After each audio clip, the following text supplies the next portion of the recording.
अस्सलामुअलैकुम प्रोफेसर लाइबा आप सबको सी शार्प की इस शानदार जर्नी में खुशामदीद कहती है। पिछली वीडियोस में हमने XML, web services, MDI, Windows और यूज़र डिफाइंड कंट्रोल्स को अलग-अलग समझा था और उनकी बुनियादियात पर बात की थी। आज हम उन सब नॉलेज को एक साथ जोड़कर एक पावरफुल रियल वर्ल्ड एप्लीकेशन बनाएंगे। क्या आप रेडी हैं सी शार्प की इंटीग्रेशन पावर को मास्टर करने के लिए? चलिए शुरू करते हैं हमारी स्टेप बाय स्टेप एप्लीकेशन और इंटीग्रेशन की अप्रोच के साथ। तो सबसे पहले थोड़ा रीकैप करते हैं XML वेब सर्विसेज का। ये वो फाउंडेशंस हैं जो अलग-अलग एप्लीकेशंस को इंटरनेट पर बातचीत करने में मदद करते हैं। सोचो, आपकी डेस्कटॉप ऐप को मोबाइल ऐप से या किसी और सर्वर से डेटा लेना हो तो वेब सर्विस काम आती है। इनका सबसे बड़ा फायदा ये है कि ये प्लेटफॉर्म इंडिपेंडेंट होते हैं और रीयूजेबिलिटी प्रोवाइड करते हैं। आगे बढ़ते हैं MDI विंडोज़ की तरफ। MDI यानी मल्टीपल डॉक्यूमेंट इंटरफेस आपकी एप्लीकेशन को एक बड़े पेरेंट विंडो के अंदर बहुत सारे छोटे चाइल्ड विंडोज़ चलाने की सहूलियत देता है। इमेजिन करें जैसा कि आप विजुअल स्टूडियो यूज़ करते हैं, जहां पे मल्टीपल फाइल्स, डिज़ाइनर्स एक ही विंडो के अंदर खुले होते हैं। ये यूज़र एक्सपीरियंस को ऑर्गेनाइज्ड और एफिशिएंट बनाता है, खास तौर पर कॉम्प्लेक्स एप्लीकेशंस में। और अब आते हैं यूज़र डिफाइंड कंट्रोल्स पर। ये आपकी UI डेवलपमेंट की सुपर पावर है। जब आपको कोई ऐसा UI एलिमेंट चाहिए जो डिफ़ॉल्ट कंट्रोल्स में ना हो, या आप चाहते हैं कि स्पेसिफिक फंक्शनैलिटी और स्टाइलिंग को एक ही यूनिट में बंद कर दें, तब आप कस्टम कंट्रोल्स बनाते हैं।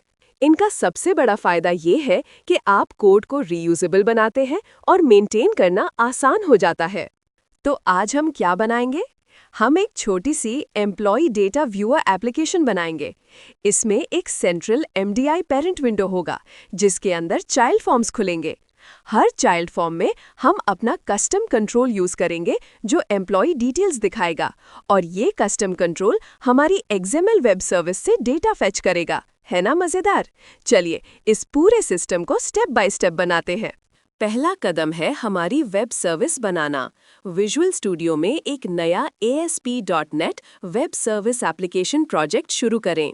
हम एक simple get employee details method बनाएंगे जो एम्प्लॉय ID के बुनियाद पर डिटेल्स वापस करेगा।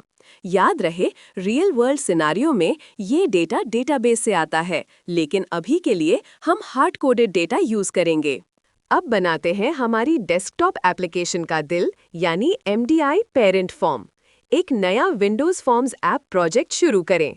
अपनी मेन फॉर्म की इस MD कंटेनर प्रॉपर्टी को ट्रू सेट कर दें। फिर एक मेन्यू स्ट्रिप ऐड करें ताकि हम उससे चाइल्ड फॉर्म्स को ओपन कर सकें। जब मेन्यू आइटम क्लिक होगा तो एक नया चाइल्ड फॉर्म इस पेरेंट विंडो के अंदर खुल जाएगा। इस स्टेप में हम अपना कस्टम कंट्रोल बनाएंगे, जिसका नाम होगा एम्प्लॉय कार्ड कंट्रोल। इसमें हम एम्प्लॉय की ID, नाम और डिपार्टमेंट दिखाएंगे। साथ ही एक टेक्स्ट बॉक्स होगा जहां यूजर एम्प्लॉय ID एंटर कर सकेगा, और एक बटन जो उस ID के मुताबिक वेब सर्विस से डेटा फेच करेगा। ये कंट्रोल रीयूजेबल होगा और हम इसे मल्टीपल MDI चाइल्ड फॉर्म्स में यूज कर सकते हैं। अब जब हमारे कस्टम कंट्रोल रेडी है, तो उसको MDI चाइल्ड फॉर्म्स में कैसे यूज करें? बहुत आसान। एक नया फॉर्म बनाएंगे जिसको हम एम्प्लॉय चाइल्ड फॉर्म का नाम देंगे। फिर अपने टूल बॉक्स से एम्प्लॉय कार्ड कंट्रोल को ड्रैग करके इस फॉर्म पर ड्रॉप कर दें। अब हर नया चाइल्ड फॉर्म जो हम ओपन करेंगे, उसमें हमारा कस्टम कंट्रोल मौजूद होगा। देखा कितना सिंपल है रीयूजेबिलिटी?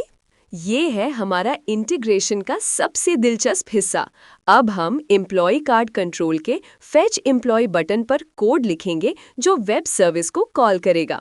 पहले अपने क्लाइंट प्रोजेक्ट में वेब सर्विस का रेफरेंस ऐड करें। फिर बटन क्लिक पर सर्विस ऑब्जेक्ट बना के गेट एम्प्लॉय डिटेल्स मेथड को कॉल करें, और जो डेटा वापस आए उसको अपने कस्टम कंट्रोल के लेबल्स में शो करें। लो जी, आपका इंटीग्रेटेड सिस्टम तैयार। चलिए अब देखते हैं हमारे बनाए गए सिस्टम का पूरा आर्किटेक्चर एक नज़र में। आपकी MDI पेरेंट एप्लीकेशन के अंदर चलेंगे MDI चाइल्ड फॉर्म्स। उन चाइल्ड फॉर्म्स में होगा हमारा बनाया गया user defined employee card control.